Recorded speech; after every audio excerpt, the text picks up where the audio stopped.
Salary arrear bill कैसे बनाएंगे इसके बारे में आज की वीडियो में चर्चा करेंगे। पूरा प्रोसेस मैं आपको लाइव बताऊंगा। अब इसके लिए दो तरीके हैं सैलरी एरियल के लिए। एक तो जो बिल करेक्शन का ऑप्शन है, दूसरा तरीका है कि पे एंटाइटलमेंट हिस्ट्री क्रिएट करने के बाद वहाँ से बिल बनाते हैं। अब पे एंटाइटलमेंट जो हिस्ट्री क्रिएट करते हैं उसमें कई तरह की टेक्निकल इशू आ रहे हैं। कई बार बेसिक का इशू रहता है, कई बार डीए बढ़ जाता है तो उसके बाद में डाटा सही नहीं आता है, या मान लो कोई पुराना बिल है 2007-8 का या 9-10 से लेकर के 2011-12 से लेकर के, और ख़ास करके जो सुविधा कर्मी वगैरह या कोई भी कर्मचारी जो काफ़ी पुराने हैं और जिनके कोर्ट केस के कारण बिल वगैरह बनते हैं, तो उनके लिए सबसे आसान तरीका जो सैलरी एरियर बिल बनाने का वो है बिल करेक्शन। तो बिल करेक्शन में आप बिल कैसे बनाएंगे, तो इसके लिए सबसे पहले तो आप ऑफिस ऑर्डर है वो आप जनरेट कर लें। यहाँ से जैसे कर्मचारी है, मैं इनको यहाँ से जैसे इनका स्थायीकरण हो गया, और स्थायीकरण होने के बाद में इनका जो भी वेतन है यहाँ से जैसे स्थायीकरण जो तारीख थी इसकी 9/10/2025 थी, लेकिन अभी तक इनको पुराना वेतन नहीं मिला है। जनवरी से नया वेतन मिलेगा, लेकिन क्योंकि स्थायीकरण के आदेश लेट हुए थे तो अब इनका जो भी आदेश है वो कैसे तैयार करेंगे या उसका FMS 3.0 पे बिल करेक्शन से बिल कैसे बनाएंगे वो पूरा प्रोसेस मैं आपको लाइव करके बताऊंगा। तो चलते हैं FMS 3.0 पे। तो बिल करेक्शन ऑप्शन के लिए सबसे पहले आपको बिल्स में आना है, और यहाँ से बिल्स पे क्लिक करने के बाद में आपके बिल्स में अलग अलग ऑप्शन हैं। इसमें एक ऑप्शन है बिल करेक्शन। अब यहाँ बिल करेक्शन पे आप जैसे क्लिक करेंगे तो आपके सामने बिल करेक्शन में दो ऑप्शन आएंगे, बिल करेक्शन बल्क और बिल करेक्शन रिक्वेस्ट। सबसे पहले आपको बिल करेक्शन बल्क में जाकर के एम्प्लॉय को सिलेक्ट करना है, उसके बाद में आपको आगे मैं बताता हूँ। यहाँ से जैसे जो एम्प्लॉय की list I by name search कर सकते हैं या ऑल करके कर सकते हैं। और यहाँ से जैसे मैंने ये 5 है तो इसको मैंने मैक्सिमम कर लिया, और यहाँ से जो भी कर्मचारी जिसका भी बिल करेक्शन से आपको बिल बनाना है सैलरी एरियल बिल, वो आप यहाँ से सिलेक्ट कर लें। तो यहाँ से मैंने कार्मिक को यहाँ से कार्मिक जिसका भी बिल बनाना है उसको मैं सिलेक्ट करके आपको बता रहा हूँ।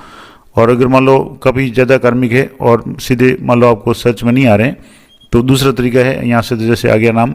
अब यहाँ से इन कार्मिक के आगे यहाँ से मैंने इसको सिलेक्ट कर लिया। अब सिलेक्ट करने के बाद में यहाँ कार्मिक का नाम एम्प्लॉय आईडी आ जाएगी। अब यहाँ सबसे पहले तो आपको डाउनलोड फॉर्मेट करना है। बिल करेक्शन ऑप्शन में सबसे इंपॉर्टेंट काम है एक्सेल डाउनलोड करना और एक्सेल को भर करके वापस अपलोड करना। तो यहाँ से मैं जैसे एक्सेल डाउनलोड कर रहा हूँ तो यहाँ आपको रीजन लिखना है सैलरी एरियर, क्योंकि सैलरी एरियर बना रहे हैं। रीजन है जिसमें अलग अलग है, SCP है, MSCP है, चेंज इन पे कमीशन वगैरह है, जो भी कारण है आप लिख दें। उसके बाद में आपको बिल करेक्शन रीजन, यानी पहला रीजन था, दूसरा बिल करेक्शन रीजन है। अब इसमें आप जो भी कारण है, रॉन्ग आरोपी है या ड्रॉन अमाउंट बिफोर 2012 वगैरह है, या सीधे ही आप अदर्स सेलेक्ट कर लें। उसके बाद में इफेक्टिव डेट कब से कब तक बनाना है, तो मैंने आपको जैसे बताया कि इनका जो कार्यकरण या स्थायीकरण हुआ है 9/10/2025 से हुआ है। तो 9/10/2025 से लेकर के 30/12/2025 तक इनको पुराना जो भी पेमेंट बढ़ा हुआ उसका एरियर देना है, क्योंकि जनवरी माह का बिल इनका है वो बढ़ा हुआ बनेगा। तो ऐसी स्थिति में मैंने यहाँ से कैलेंडर से जो डेट है वो सिलेक्ट कर ली 9/10/2025। यहाँ से आप देखेंगे तो 9/10/2025 और कब तक इफेक्टिव 2, तो यहाँ से कैलेंडर से 31/12/2025 तक सिलेक्ट कर लिया। अब बिल टाइप में आप सैलरी बिल है आ रहा है तो इसी को आप रहने दें। अब यहाँ रेगुलर सैलरी है, डी एरियर है और एरियर, तो आप रेगुलर सैलरी रहने दें। और यहाँ से आप जैसे रेगुलर सैलरी कर दें। और अब यहाँ जो इम्पोर्टेंट बात है अलाउंस और डिडक्शन आपको क्या क्या सिलेक्ट करना है।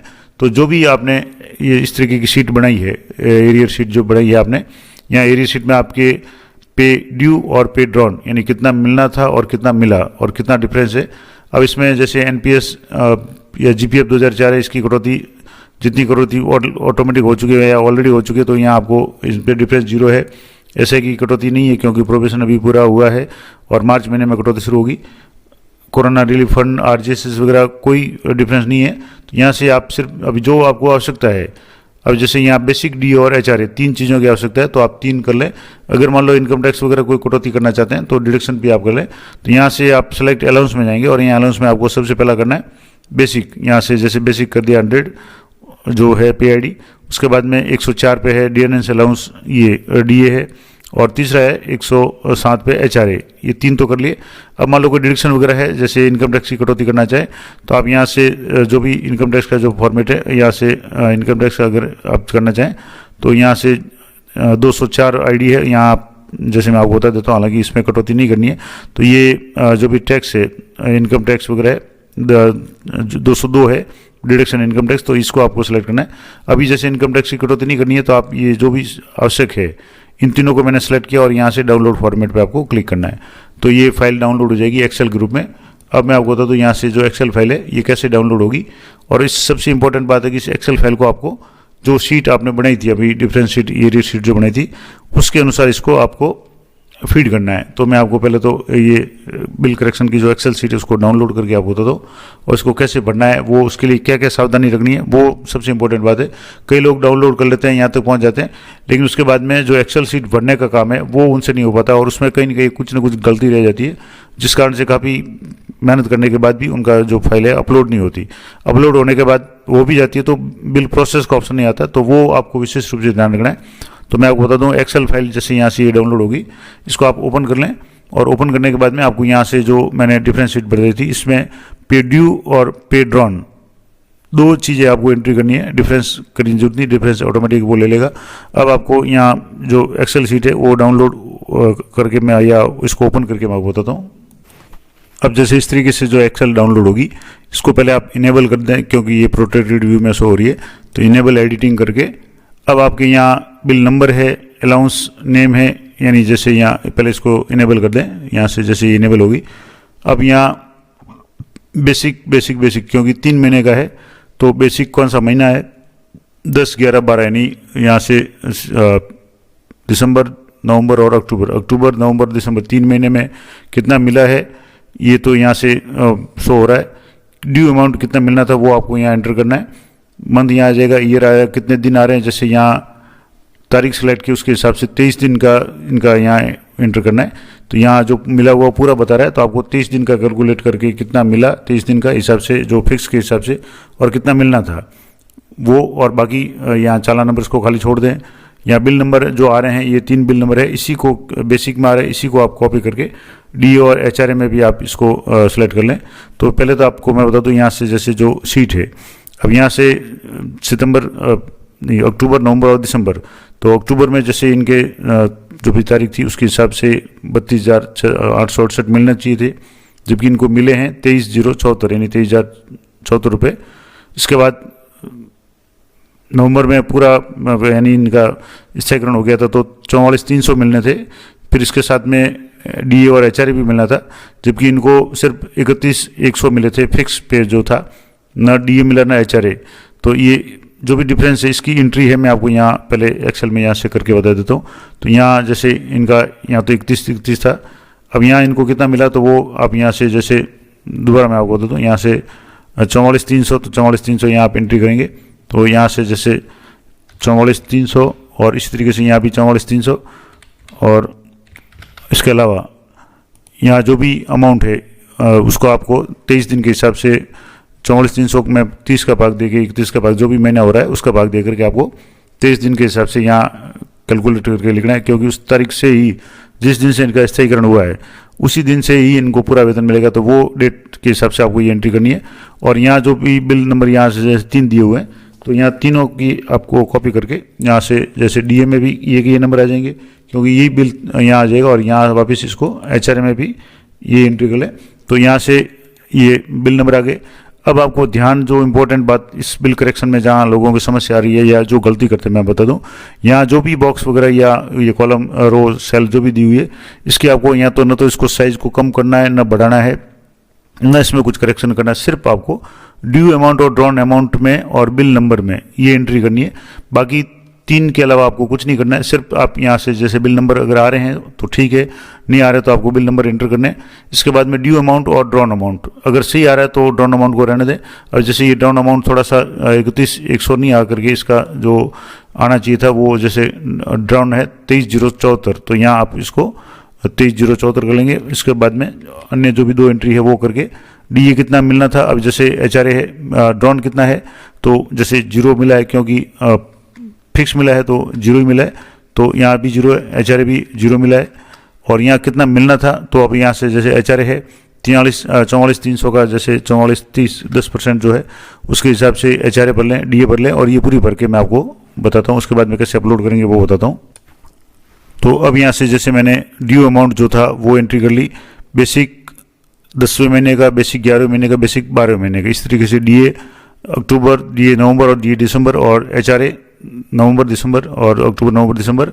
और यहाँ मान लो जैसे नहीं मिला था तो वो 0 0 कर लिया, सिर्फ बेसिक मिला था, तो जैसे जो अक्टूबर था उसमें तो 23 दिन के हिसाब से इसका परसेंटेज निकाल कर इसको कर लिया।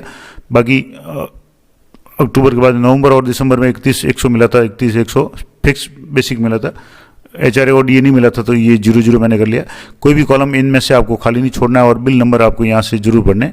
अब इसको आप यहाँ से सेव कर लें और कुछ भी आपको यहाँ से रो की हाइट वगैरह या अंक शो नहीं हो रहा तो कोई बात नहीं, इसको आपको बड़ा वगैरह छोटा नहीं करना है। ये सारा करने के बाद में अब यहाँ से जैसे ये पूरा हो गया, अब आप इसको जो भी आपने डाउनलोड किया था एक्सेल, अब उसी एक्सेल को आपको वापस अपलोड करना है। यहाँ से जैसे अभी साइट आउट होगी तो इसको दोबारा लॉगिन करके आपको बताता हूँ। तो अब आपको यहाँ से जैसे फाइल जहाँ से आपने डाउनलोड की थी वही नीचे उसको वापस आपको दोबारा बिल करेक्शन में जाकर के एम्प्लॉय को सिलेक्ट करके यहाँ अपलोड फाइल पे आपको क्लिक करना है। अब अपलोड फाइल पे ये सैलरी एरियर है, रीजन वगैरह ये सारा आ गया 9/10/2025 से लेकर के 31/12/2025 तक। अब आपको यहाँ जो ब्राउज में आपको पहले एक्सेल अपलोड करनी है, उसके बाद में कोई भी डॉक्यूमेंट इनका अपलोड करना है। तो यहाँ से मैं जैसे ब्राउज में जाकर के जो भी आपने फाइल डाउनलोड की थी उसको आपको अपलोड करना है, जो एक्सेल फाइल थी उसको आपको अपलोड करना है। यहाँ से जैसे मैंने जो डाउनलोड की थी उसी को पहले एडिट कर लिया, मैंने आपको बता दिया। ये जो फाइल थी इसी फाइल को आपको यहाँ से अपलोड करना है। तो यहाँ मैं आपको वापस सेलेक्ट करके बता देता हूँ। यहाँ से जैसे जो फाइल थी और ये फाइल है, इसको मैंने यहाँ से ओपन कर लिया, यानी इसको सिलेक्ट कर लिया। अब डॉक्यूमेंट टाइप में बिल करेक्शन और यहाँ आपको जो भी ऑफिस ऑर्डर वगैरह जो आपने बनाया है वो डाल दें। इसके अलावा अगर जब आप बिल फॉरवर्ड करेंगे तो आप कार्यालय आदेश है, जो डिफरेंस शीट वगैरह है, वो सारी डॉक्यूमेंट से आप डाल लें। अब यहाँ से जैसे ये आदेश था मैंने तो यहाँ से ये आदेश से इसको मैंने ओपन कर लिया और ये आदेश हो गया। अब यहाँ से आप इसको देखना चाहते तो देख सकते हैं। अब इसको अपलोड पे आपको क्लिक करना है। अब सबसे जो ज़्यादा पेचीदा मामला है वो यही है कि यहाँ आकर के कई बार एरर आता है और डाउनलोड नहीं होती है और फाइल आपके नहीं डाउनलोड होती है एक्सेल ग्रुप में। तो उस एक्सेल में आपके कोई न कोई कमी बताता है कि कहाँ कमी रह गई। मान लो कोई कॉलम खाली रह गया होगा तो आप जैसे कुछ नहीं है तो आप 0 पढ़ लें, ब्लैंक नहीं छोड़ना है। या आपने कॉलम में कोई छेड़छाड़ की तो आपके एरर आ जाएगा।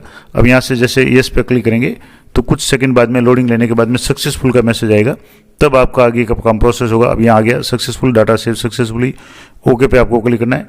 अब आपको यहाँ से बिल करेक्शन रिक्वेस्ट पे आपको क्लिक करना है, क्योंकि ये रिक्वेस्ट जनरेट हो गया। तो बिल करेक्शन रिक्वेस्ट पे आप क्लिक करेंगे तो यहाँ से आपकी ये रिक्वेस्ट आ गया, सैलरी एरियर, बिल नंबर आ गया, एम्प्लॉय ID, एम्प्लॉय का नाम। अब यहाँ अप्रूव्ड आ गया स्टेटस। अब यहाँ प्रोसेस का ऑप्शन आ रहा है। कई लोगों के यहाँ प्रोसेस का ऑप्शन नहीं आ रहा है, नहीं आता है तो एक्सेल तो अपलोड हो जाती है। बहुत पहले समस्या तो ये होती है कि एक्सेल ही अपलोड नहीं होती। अगर मान लो एक्सेल अपलोड हो जाती है और कुछ कमी रह जाती है तो फिर एक्सेल में यहाँ प्रोसेस का बटन नहीं आता है। तो ऐसी स्थिति में आप इसको यहाँ से डिलीट करके आप एक्सेल को अच्छी तरह से चेक करके दोबारा एक्सेल को बना करके उसको आपको अपलोड करेंगे तो ये समस्या दूर हो जाएगी। अब यहाँ आपको प्रोसेस पे क्लिक करना है, एक्शन पे जा करके यहाँ प्रोसेस पे क्लिक करना है, कंफर्मेशन मांगेगा, आपको येस पे क्लिक करना है, ओके पे आपको क्लिक करना है और अब आपको ये रिक्वेस्ट है वो आपके जनरेट हो गया। अब आपको ऊपर जाकर के सैलरी एरियल बिल्स पे आपको क्लिक करना है। तो यहाँ सैलरी एरियल पे आप क्लिक करेंगे तो यहाँ से सैलरी एरियल एम्प्लॉय ID आ गया और जो भी अमाउंट है यहाँ से जैसे अमाउंट शो हो रहा है, अलाउंस है वो जैसे यहाँ शो हो रहा है 118792। डिडक्शन कोई भी नहीं की है तो 0 आ रहा है। अगर आपने डिडक्शन की होती है इनकम टैक्स वगैरह की तो वो शो हो जाती। एरियर अमाउंट भी वो का सेम आ रहा है। अब यहाँ आपके व्यू का ऑप्शन आ रहा है और यहाँ जनरेट बिल का ऑप्शन आ रहा है और डिलीट का भी ऑप्शन आ रहा है। तो अब आपको बिल को यहाँ अमाउंट अगर सही आ रहा है, जो अभी मैं आपको अमाउंट बता देता हूँ, यहाँ से जो अमाउंट था, यहाँ आपके जो डिफरेंस अमाउंट था, यहाँ अमाउंट आप देख लें, जो अमाउंट था ये 118792 यानी 1,18,792 था। और यहाँ भी आप देख लें, इसमें भी आप यहाँ से देख लें तो जो अमाउंट था 1,18,992 बिल्कुल एग्जैक्ट आ रहा है। तो आप यहाँ से जनरेट बिल पे क्लिक करेंगे तो चेक बॉक्स पे आपको क्लिक करना है और are you sure want to generate the bill, तो आपको येस पे क्लिक करना है। तो कुछ सेकंड के बाद में आपका बिल है वो जनरेट हो जाएगा successfully. Salary arrear bill generated successfully with bill reference number show हो गए। अब आपको ये बिल कहाँ मिलेगा, तो आपको सैलरी एरियल बिल्स पे जाना है और यहाँ जाने के बाद में आपको फाइनेंशियल ईयर सेलेक्ट करना 25-26। अभी जैसे जनवरी में आज ही बिल बनाया तो यहाँ से जनवरी सेलेक्ट कर लें। ग्रुप सेलेक्ट करेंगे नहीं तो सीधे आप सर्च करेंगे तो आपकी ये बिल शो हो जाएगा। अब इस बिल के आपको यहाँ अमाउंट, ग्रॉस अमाउंट भी शो हो रहा है और नेट अमाउंट, दोनों अमाउंट सेम है। जैसे 118792 था, अब इसको वापस आप रिपोर्ट भी डाउनलोड कर सकते हैं और रिपोर्ट डाउनलोड करके आपने जो ये जो एरियर शीट थी आपने जो बनाई थी उसको आपको भर लेना है कि जो यहाँ से जैसे एरियर शीट थी 118792 और यहाँ से भी आप देख लें जो रिपोर्ट डाउनलोड हो, यहाँ से आप इसका अमाउंट वगैरह आप एक अच्छी तरह से देख लें। मैं आपको अमाउंट पूरा बता देता हूँ। यहाँ से आप देखेंगे तो यहाँ अमाउंट आ रहा है 118792 यहाँ से आ रहा है 118792, और यहाँ भी जो अमाउंट था 118792, इसका मतलब एग्जैक्ट आपका जो भी बिल था वो बन गया। अब इस बिल को आप फॉरवर्ड करना चाहें तो यहाँ से चेक बॉक्स पे आपको क्लिक करना है और यहाँ बिल नंबर पे आपको क्लिक करना है। अगर मान लो कुछ गलत हो जाए तो आप यहाँ से इस तरीके से चेक करके यहाँ से डिलीट का ऑप्शन है, तो यहाँ जाकर के आप इसको डिलीट भी कर सकते हैं। रिपोर्ट डाउनलोड करना चाहते हैं यहाँ से भी आप रिपोर्ट डाउनलोड कर सकते हैं।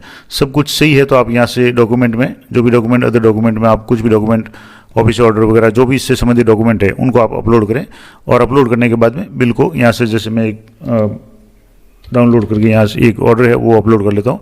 तो यहाँ से जो ऑर्डर था मैंने एक्सेल सीट वगैरह जो डाउनलोड की थी उसी को मैं अभी आपको बताया था, या ऑफिस ऑर्डर जो बताया था उसको मैं आपको यहाँ से जो भी है यहाँ से चयन करके यहाँ से प्रोसेस करके, आप यहाँ से प्रोसेस पे जैसे क्लिक करेंगे तो आपके ऑप्शन आ गया रीजन वाला, सिलेक्ट ऑप्शन पे आपको क्लिक करना है और ये OTP सेंड टू, जो भी OTP आपके यस पे क्लिक करेंगे तो आपकी DDO के पास में OTP जाएगा, और OTP एंटर करने के बाद में इस बिल को आपको ट्रेजरी फॉरवर्ड करना है। तो ये पूरा प्रोसेस मैंने आपको बता दिया कि बिल करेक्शन मेथड से आप किसी भी तरह का कितना भी पुराना बिल है आप आराम से इसको डाउनलोड कर सकते हैं। और अगर आपके भी किसी साथी के स्टाफ के काफ़ी पुराना बिल है बिल करेक्शन का और काफ़ी ज़्यादा अमाउंट का बिल है और काफ़ी परेशान हो गए और अगर नहीं बन रहा है तो आप मुझे संपर्क कर सकते हैं। आप कमेंट करेंगे तो मैं अपना ईमेल आईडी है वो आपको दे दूंगा, तो उस ईमेल आईडी में अपना मोबाइल नंबर भेजें, मैं आपसे कांटेक्ट कर लूँगा और बिल्कुल नॉर्मल जो भी चार्जेज होंगे उस पर आपका बिल है वो बना देंगे। तो कितना भी पुराना बिल हो, मैंने कई साथियों के जो खास करके जो संविदा कर्मी है जिनके कोर्ट के केस के बाद में जो एरियर वगैरह बने जिसमें 7-8 लाख से लेकर के 10-12 लाख तक अलग अलग अमाउंट बने हैं, और 2007 से लेकर के 2008 से 9 से लेकर के जिनके 2016, 17, 18, 19, 20 जब भी वो रिटायर हुए उस समय तक के जो बिल बन रहे हैं उनमें अगर कई लोगों की समस्या आ रही है, और मैंने कई साथियों के बिल बनाए हैं बिल करेक्शन में से, अगर आपकी भी ऐसी समस्या है तो आप मुझे कमेंट करें, मैं अपना कॉन्टैक्ट नंबर दे दूँगा। तो ये थी पूरी जानकारी कि किसी भी तरह का पुराना बिल या आपके अगर सैलरी एरियर का है तो आप बिल करेक्शन से कैसे बनाएंगे। आशा करता हूँ ये जानकारी आप लिए उपयोगी रहेगी। इस तरह की लेटेस्ट और अपडेटेड जानकारी के लिए चैनल पर बने रहें। मिलते हैं नेक्स्ट वीडियो में, तब तक जय हिंद, जय भारत।